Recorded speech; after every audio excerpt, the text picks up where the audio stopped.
Hey, Dr. Gila here. Just like for a lot of you, summer in my world means things look a little bit different. And so I'm practicing what I preach, as it were, and taking a little bit of time off from recording new podcast episodes.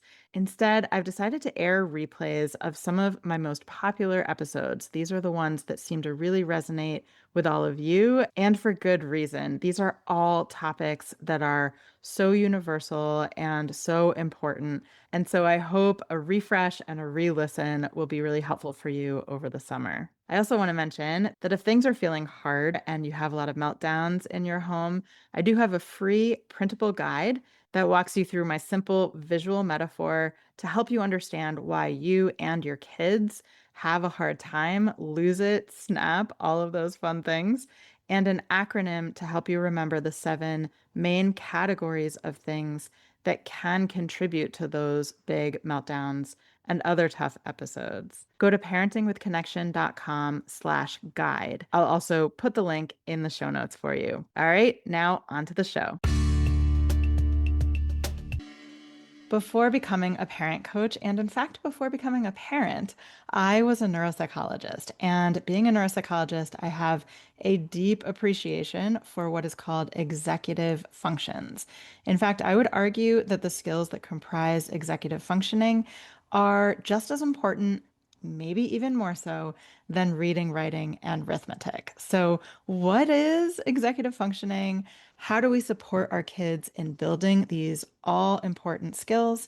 And how do we continue to work on them ourselves as parents? Because let's be honest, it's challenging for us too.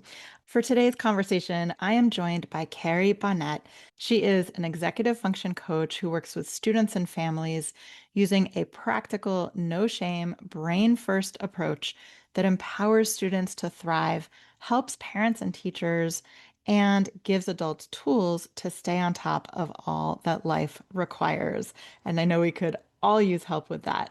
Let's dive in. Welcome to Single Parenting with Connection, Not Perfection, the podcast that honors your messy reality. It's the support you crave without the usual emotional landmines. I'm your host, Dr. Gila, and I promise I will never tell you to just tag your partner in. Before we start, quick reminder. While I am a licensed psychologist and a certified coach, this podcast is not coaching and it's not therapy and it's not a replacement for medical or psychological advice. It is for educational and informational purposes only. All right, let's dive in. Carrie, welcome to the podcast. It's always great to chat with you. I'm so glad to have you here. Thanks, Gila. I'm glad to be here too. You are an executive functioning coach. I'm a big fan of talking about executive functioning, and it is something that I think we're starting to hear more about. It's become a little bit of a buzzword, but it can be a confusing concept. So I'd love to hear how you explain this big, gnarly, complex concept. What is executive functioning? But let's start with the term.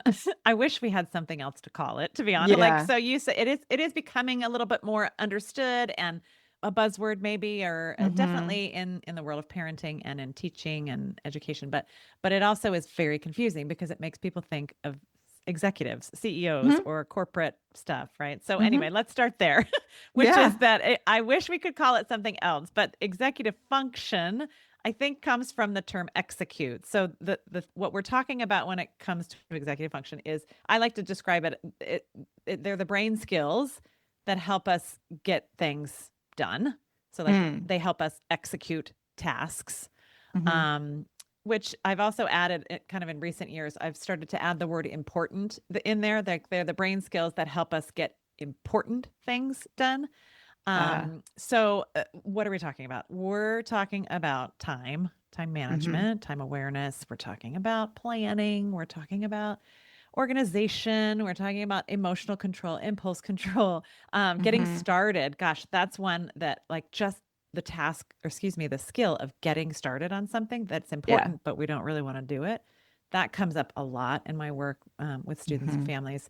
Those are the Like getting your types of kid to things. get in the shower. Yeah. To get started on the homework, or to get in the shower, or to even start the face routine. I have a couple teenagers in my house, and so they're some acne, and like just the getting over the hoop. One, in fact, one of my son who's 15, he's used to wait till the very last minute right before bed to wash his face. And like, here's something that we've implemented in our house, which is like, how about you wash your face after dinner instead Mm, of, because at the end of the night, I don't know about you, but I'm like this too. Like, I don't want to get my face wet and I don't want to put my hair back, whatever. So anyway, hmm that's just like a super simple thing that we changed. But those are the things like getting started on mm, the boring thing or the thing I don't want to do, or right now I'm too tired, I don't want to do it.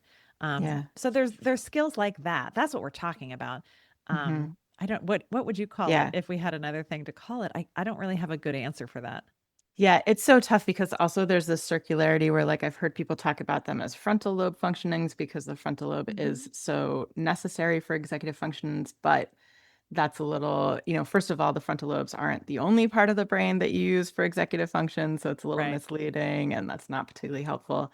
I Right. do think the executive piece, I've heard a lot of people talk about how it is, if you think of an executive of a Mm-hmm. company, they are responsible for a lot of the tasks that we think of, these like higher level cognitive tasks. So, multitasking and organizing and planning big projects and Mm-hmm. shifting your attention from Yes. one thing to another and initiating and monitoring, right? Like Oh, keeping yes. track of where everything is. And so I do actually think it can be helpful, this term executive, if you think of it that like it's like the CEO of your brain, right? The Yeah. CEO functions in your brain. Yeah.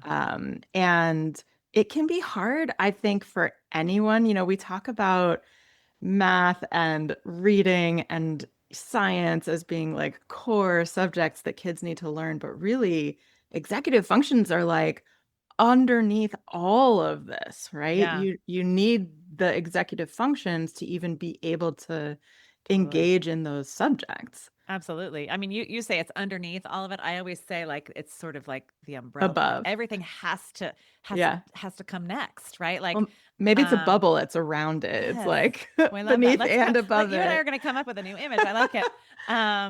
Absolutely. Yeah. I was a teacher for a really long time, so I come to this work from the teacher angle. So I taught middle and high school for 14 years. Mm. Um, I still have my finger on the pulse of education now, even though I'm not in the classroom. I don't know if you know this, even Gila and I have known each other a long time.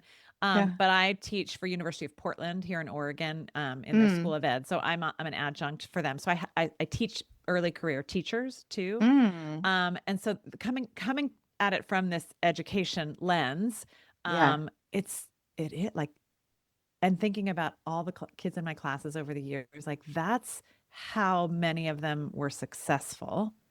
It wasn't like how smart they were. I mean, sure, some people smart, wrote an amazing essay, whatever. Yes, but it's the managing. Yeah. It's the executive function piece that is really the most critical part. And for the longest time, Yeah. myself included, and I think it's shifting a little bit, but like we judge kids who can't manage. Yeah. I did it. I'd like to be able to tell you like, "Oh no, Gayla, my whole career I had a heart for the kids who struggled in my class."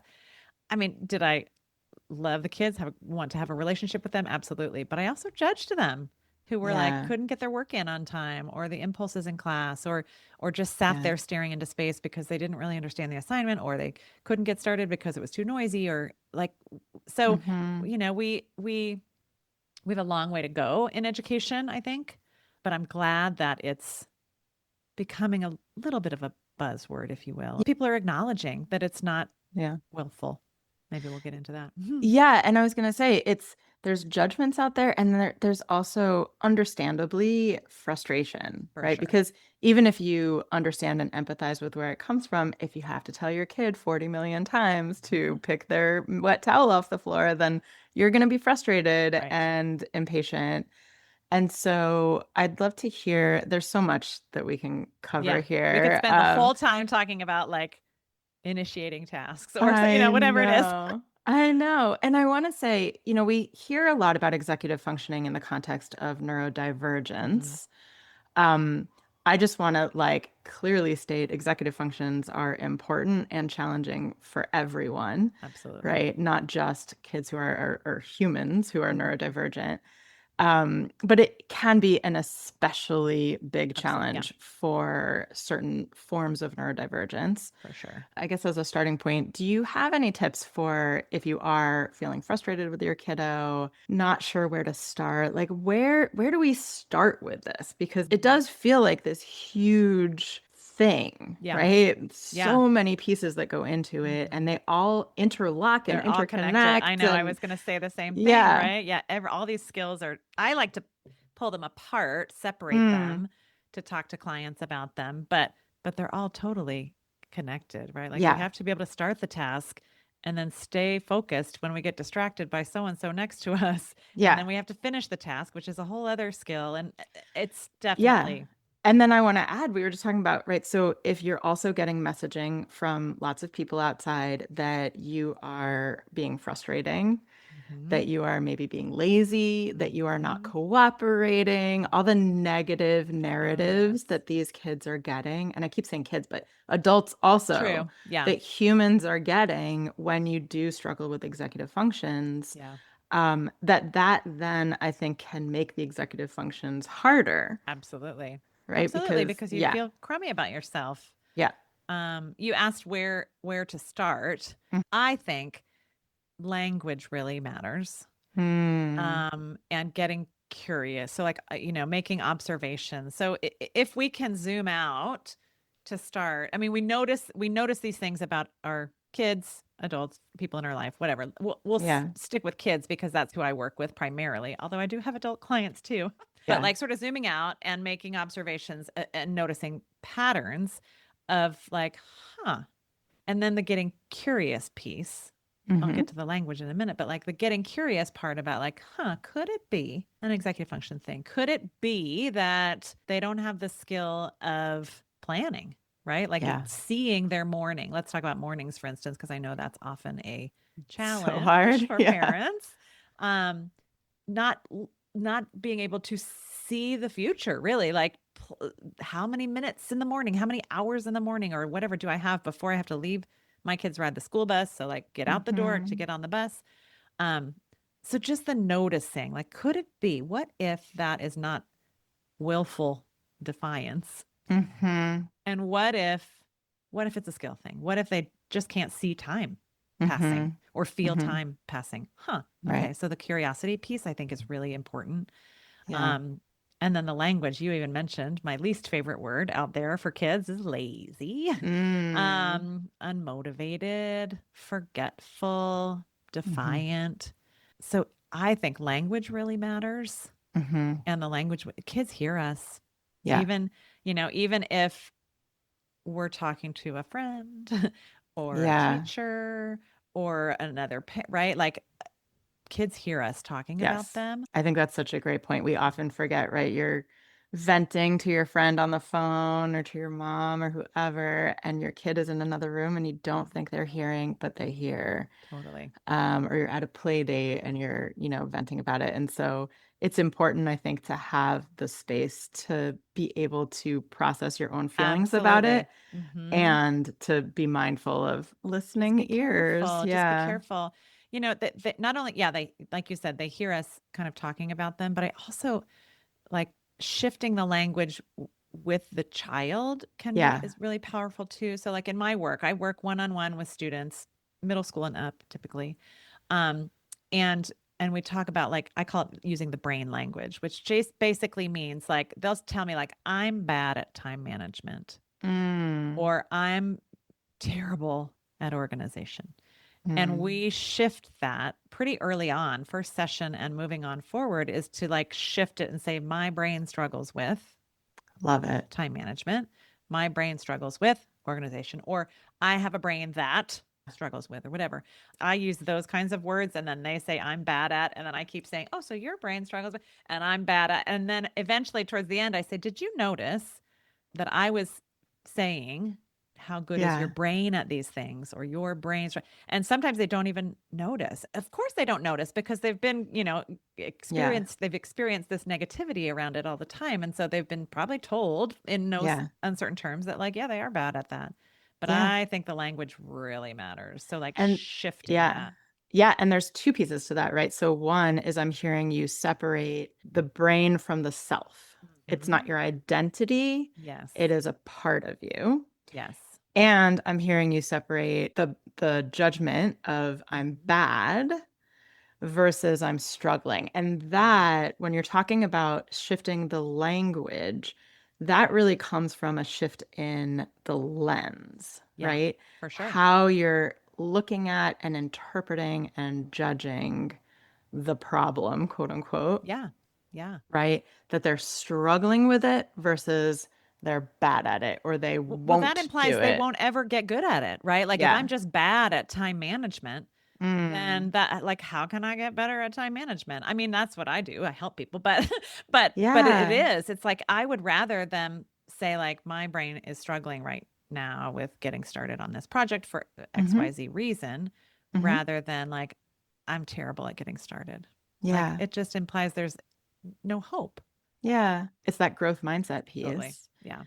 I wonder, do you think it's just as important in the quote unquote positive attributions? So I'm good at math versus Mhm. like my That's brain interesting. does well with math. I don't Yeah, know. I think probably. I think I not being a neuroscientist like you, but Yeah. I would say probably, right? Like I Yeah. think sure, it feels a lot better to say I'm good at math. Yeah. But it is Well, taking it on as the yeah. identity, like me, Right. Carrie, good at math, rather than Right. it's a brain thing. I mean, that's a brain thing too. Yeah. Yeah. And I'm just thinking out loud here because, right, it seems like then let's say they're good at math, they're good at math, they're good at math, and then they hit calculus and suddenly Hmm. it's hard. Hmm. If your identity is I'm good at math, then what does that do when Yeah. you suddenly hit a math thing that you're struggling with? Yeah. Yeah. Yeah. Yeah. In fact, I remember I tell my kids this that I thought I was going to be a physical therapist when I went to college. Mm, And so I took a bunch of science classes my freshman year and then had got a D on my first chemistry test. And mm. I was pretty good at school. I had taken chemistry before in high school and it rocked my world, Yeah. right? So that's Yeah. exactly what you're saying is that Hmm. like, oh my gosh, I was good at science and now I'm not good at science. What do Right. I mean, it did actually change the trajectory of my world. Yeah. But yeah, I was Yeah. like, what is happening? Right. Mhm. When you have this like fixed identity narrative, it Mhm. can be more fragile in a way, Totally. right? Because Totally. Yeah. one counterpoint, yeah. Okay, so that was a bit of a tangent, but No, a I like it. helpful I one, like I it a lot. think. I like it a lot. Okay, so really starting with the shift in language, which again, I think starts with the shift in mindset, I right? think so too. In Yeah. the lens of how Mhm. you see things. For sure. And I also, we were talking before we hit record about how I think one thing we don't talk enough about is that a lot of times our kids are struggling with executive functioning, and we, the parent, might also struggle with some of those same. So when I was listening to you and say, well, you need to make observations, monitor, like all of those are executive Mhm. functions, right? You need to Mhm. monitor what's going on. Totally. You need to find patterns in what you're seeing. You need to sort of think about how your thoughts are affecting the behaviors. All of these are related to executive Yeah. functioning. And so Yeah. first of all, I just want to name that, right? That Yes. if you're listening and you're like, but I struggle too. And I think this comes up at school also, especially you see a lot of programs specifically for neurodivergent kids, and often the staff are neurodivergent, and maybe executive functions are something that they struggle with also. So Mhm. I'm curious if you have any tips if someone is listening and feeling like this is not my strength either, Right. or my brain struggles Good. Nice work. with Mhm. Yeah. executive Yeah. functioning. Yeah. What is something that parents can do to sort of work on this for themselves and For also sure. support their kids? Yeah, great question. I'm so glad you mentioned this because it comes up all the time in my Yeah. work. A couple of things I'm thinking of. One is that be gentle with yourself. Hmm. Right? Like just yeah, it's hard. It's hard, Yeah. right? Yeah. And we live in a society where strong executive function is kind of valued and moralized, even though we know it's a brain thing and not a character flaw, but Right. we live in this society where that is not always the case. So so Yeah. be gentle with yourself. And I say that I work with students primarily, but but a lot of the strategies that we talk about in my coaching help parents too. One of the things I do that's a little unconventional, I don't know if you know this even, Gila, but I require at least one parent to be in our sessions with us. I work Mm. exclusively on Zoom. So, um, and it's not to like look over the kid's shoulder to make sure they're like paying attention or like whatever, but it's more Hmm. because, first of all, the child is often not really ready to go it alone when it comes Yeah. to learning this stuff and practicing it in real life. So the parent is there to kind of help with that outside of our Hmm. sessions. But the second reason is that often parents will learn things too that, oh, Yeah. that's something that I actually could take and use in my life. So I actually require it, Yeah. so that both of those things can happen. I And love so that. the It makes me think of Suzuki, where you like yeah, oh yeah, learn, you do lessons yes, side by side with your kid. Yeah. yes, which I never did, but a friend of mine did. I always thought that was so cool. Yeah. It's exactly like that. It's like learning right alongside. So I think being gentle with yourself, yes, Hmm. learning along with your kid, and even Hmm. being able to say out loud to your child, like, my brain struggles with this stuff too, Yeah. is real powerful. Hmm. And then could we learn some of this stuff together? Hmm. Um, and then one of my favorite things for parents, especially of younger kids, although the older teens can take it too, they'll just roll their eyes at you, is to narrate out loud what's going on inside your Yeah. brain. So, for example, like getting to an appointment on time, which might be challenging for a parent. Hmm. Okay, we need to get there at 4:30. So that means like literally narrating out loud. Yeah. Okay, so that means that, okay, how long does it take us to get there? It usually takes us 30 minutes to get to this appointment. Okay, great. So that's 4 o'clock. So then we should probably leave, just give ourselves a buffer, like saying that stuff out loud. Yeah. Yeah. Sometimes I think as parents in general, but just especially if a brain is struggling with this stuff, is we don't want to acknowledge that we have to go through all these steps to get there on time, right? But Yeah. but we all have this kind of internal dialogue that helps us. So narrating that stuff out loud, I think, can be Hmm. really powerful, including how you deal with stressful situations, right? Like, Yeah. oh dear, we're not going to make it on time. So I'm not going to speed because, whatever it is, like just saying, I'm Yeah. going to take a few breaths. We don't need to rush. Just saying that stuff out loud, I think, can be Yeah. really powerful. So much. I have an episode all about modeling. It's so powerful. We are modeling even if we don't intend to. You're Absolutely. Everything we do you're is a doing it model. whether you want to or not. Uh-huh. And so really like harnessing that and leaning into that, and narration is a way that you can really boost the power Mhm. of that. One Mhm. question that I had for you, there are a lot of very successful executives who very famously are neurodivergent Mhm. and probably not have their brains still struggle Mhm. with a lot of executive functions. Yeah. And part of how they're successful is they surround themselves by people who support them Yep. and sort of take on some of the executive function burden, right? They Yep. have assistants Yeah. and things like that. And I'm curious from your perspective, I imagine there's sort of a combination of trying to build your executive function skills and using Mhm. external aids to support. Is there any such thing as overdependence on external aids, do you think? Or is that really part of sort of accommodating the executive function That is such a challenges? great question.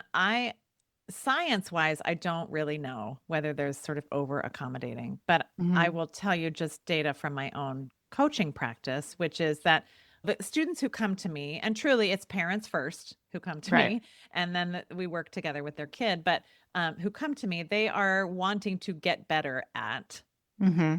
time management, planning, organization, emotional control. And I Yep. do think, I mean, there is data that can happen, right? Like Hmm. brains can change.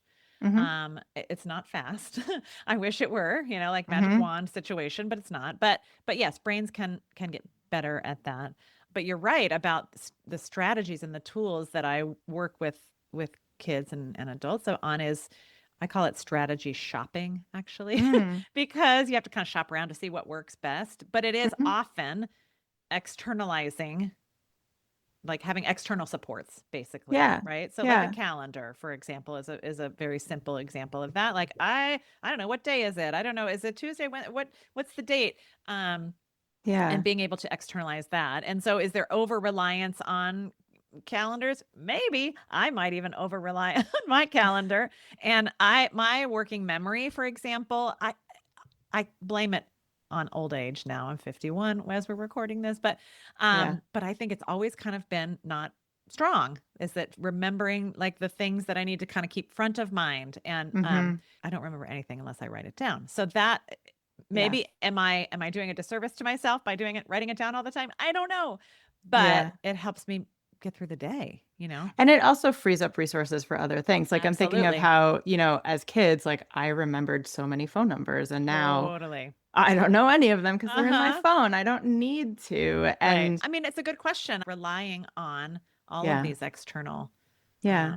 strategies and tools is something that I teach for sure. Is like offloading it, like you said. So Yeah. your brain has other things to think about, like offloading that stuff from your brain, so you don't have to be worried about it or consistently thinking about it. Is important. Mm-hmm. And yet, I don't know the answer to Yeah. whether it's a quote unquote good thing or not. Yeah. Well, it's probably not as simple as good or bad. I There's think you're probably probably right. different metrics. Yeah. I'm sure. But I like what you said about strategy shopping. Is that what Yeah. you said? Hmm. Yeah, because I think, one thing that I think is an important message is, first of all, that if you use or feel like you need external supports, that is not a failure or a weakness, right? So Totally. like destigmatizing some of Mhm. that.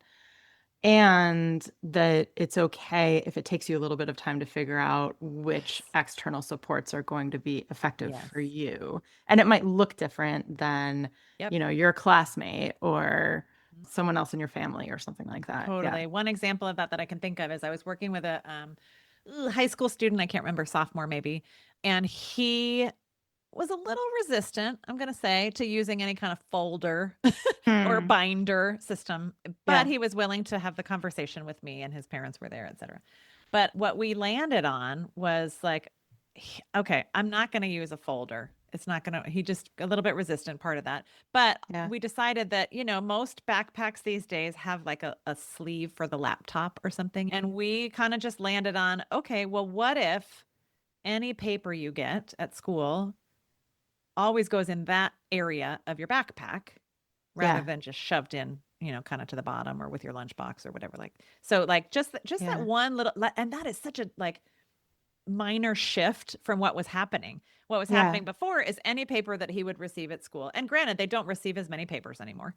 But any paper he would receive would just get tossed in, Yeah. and then they would end up bunched up at the bottom, and then he either can't find something important like a permission slip, or it's just a bunched up mess at the bottom of the backpack. So just even that little shift of let's try Mm-hmm. any paper goes in that little sleeve at the back of Mm-hmm. your backpack. Yeah. Yeah. Yeah, so like it, and that I would I like him to have some sort of a folder, sure, or a binder, sure, but Yeah. I can't make a kid do anything, so he has to kind of shop around. It's kind of like I always say, like I'm not the kind of coach that hands you like the planner. Here's the one planner that will work for everybody. It's not how brains work. Do I Yeah. think you need a calendar as a student? Yep, sure do. Mm-hmm. But Mm-hmm. we've got to figure out what's gonna work Yeah. for you. And that trial and error process, I think, is a useful experience in and Mhm. of itself because For there's so sure. many things in life that we do that trial and error. Yeah. Yeah. Do you find so a lot of the examples that you've given, which are I love all these examples, these are super helpful. I hope the audience is enjoying them too.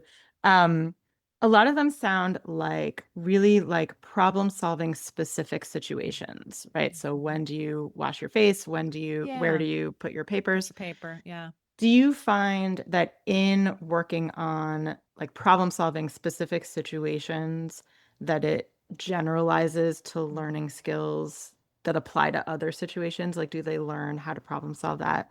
I think so. Yeah. Yeah. Another thing that we talk about in my work is um, I talk about how there's sort of like six, I call them pillars, but Mm-hmm. themes that we Mm-hmm. kind of talk about, come back to over and over and over again. Like I was Yeah. telling you about the working memory, my own brain's working memory, not strong. Um, Yeah.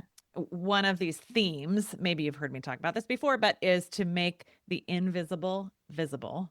So like Mm. there's so many things that are invisible, right? Like Yeah. time, number one, um, homework, chores, goals. Mm-hmm. expectations for your kids or whatever, all that stuff is invisible. We say it out loud and it like disappears Yeah. into the ether. So Yeah. figuring out ways to make the invisible stuff in your face visible. Uh-huh. Yeah, so what we were I was telling you examples of sort of specific things, the backpack and the washing your face, but Yeah. there are some themes which are, routine is one, like Yeah. one of those themes, structure and routine and consistency. Brains really like that stuff. Mm-hmm. Humans don't always like it, but brains really do. Mm. So like the washing your face thing is like try to make it a routine, but also this Mm-hmm. invisible, visible thing, like time has got to be visible in your face Yeah. all the time for us Yeah. to see time. And likewise with homework, especially now, like I said, there's so few papers. It's in the iPad or the laptop or the Chromebook, and it is invisible Yeah. unless we do something about that. So yes, I think that I often actually start with the more general stuff, like make the invisible visible. And then, Uh-huh. in your life, what are some of the things that are disappearing that it would help your brain to have some visible reminder of that? Yeah, I love that. And back to the question of like, where can we start? I imagine Hmm. that if you're feeling like there's just so That's always a really good much, one. Yeah. right? To Uh-huh. to pick one thing Yeah. that is, I often have people when there's things that you're butting heads with your kids about, right? And it just feels like everything is a challenge and everything is something that you wish your kid did or didn't do, and it Hmm. can feel really overwhelming. And so like writing all of it down and then coming up with like what's the step one, like the Yep. priority that we're going to start with, and that can be feel so much more doable and For sure. manageable For than sure. yeah, yeah, Yeah, I mean, I call it a brain dump, which is what you yeah, just I do said, too, like yeah. getting that stuff out of here, listing it all, getting it. I'm Uh-huh. stressed about this. I'm wondering about this. And Yep. then, Yep. kind of pull it Yeah, back and choose one thing. Yeah. because that brain dump also, as you said, it does two things that we talked about, right? It makes the invisible visible, Hmm. right? You're putting everything All those things on are real. They're paper. floating around in your head. Yeah. Yeah. And it's offloading Yep. the task of remembering it so to Yep. free up resources. Like, I don't know about you, but if I have the to-do list items swimming in my head, I'm not going to be able to Hmm. fall asleep. But if I write them down, I have Yep. put them somewhere. My Yep. brain can Can rest rest. assured they Hmm. are somewhere else and I can go to sleep. Exactly. So, yeah. Exactly. Exactly. Yeah. That's I often adults more than kids do well, sometimes the students do this, but like have something by your bed. I call it Yeah. a later list or something. Just like offload it, put it over Yeah. there, and I'm Yeah. good. I will Yeah. I will come back to it, but I don't have to think about it right this minute. Yeah. Yeah. Love it. So good. Well, thank you. I think this has been a great little primer on executive functioning with Yes. some tips on how to get started. And as you know, I warned you, I ask all of my guests these two questions, so I'm curious to hear your answers. So the Yes. first question is, what is something that you do that fosters connection, either with yourself, with your kids, with someone else, with your clients, with someone in your life? Thinking about my daughter, she's 13 and she's a big time basketball player, so she's got a lot of practice out there in the world. Mm, She's busy, this girl. yeah. And so sometimes not every night, but sometimes just like when she was tiny, we'll read in her bed together. Her book Mm. and my she's reading her book, I'm reading my book, and we're on this little twin bed and we're Ah, not even really talking to each other, but we're just, yeah. sitting next to each other and reading together, and that feels pretty special. My son and I call that parallel time, I and love it. it is it's just like it amazes me every time how you don't even have to be engaging Uh-uh. for it to like fill that connection cup. Totally. There's just yeah, it's magical. Presence is magic. Yeah. Yeah, yeah, love it. Mm. And somewhere in your life that you've embraced imperfection. I'm not great at this, Gila. Are you But imperfect at answering my question about yes, I am. No, imperfection? yes, maybe. I would say that I'm a plant lady. I like house Mm, plants, and I have a whole bunch of them. And just recently, one of my succulents has bit the dust, and I'm trying not to take it personally. mm. I try to just like listen, it's just a plant. If the plant if the plant is unhappy, it is okay to say goodbye. So there you go. Feel like there's like a lot of profound metaphor there. I don't know. Maybe. Oh boy. I'm a little bit worried about I what won't that I won't I said. won't psychoanalyze. All right. Well, such a pleasure to have you here. If folks want to connect with you, let them know where to do that. And I know you have a really awesome free resource. So I why don't you let do. us know what that is? Yeah, so I have a task initiation toolkit, which is 16 real simple ideas for like how to help your student get started when Hmm. the thing is boring or when they're tired or when they're distracted or when they just don't wanna. So that you can find at Uh-huh. carriebonnett.com/toolkit. Awesome. And I will put the links in the show notes. And I'm going to download that too, because not only could my kid use it, but I could use It's it too. great for adults too. Awesome. Indeed. Well, so great to chat with you, Carrie. Thank Thanks for you. coming on. Yeah. Thanks for having me. That's it for this episode. I am so glad you found your way here. And remember, even if you're on your own, you don't have to do it alone. You've got this.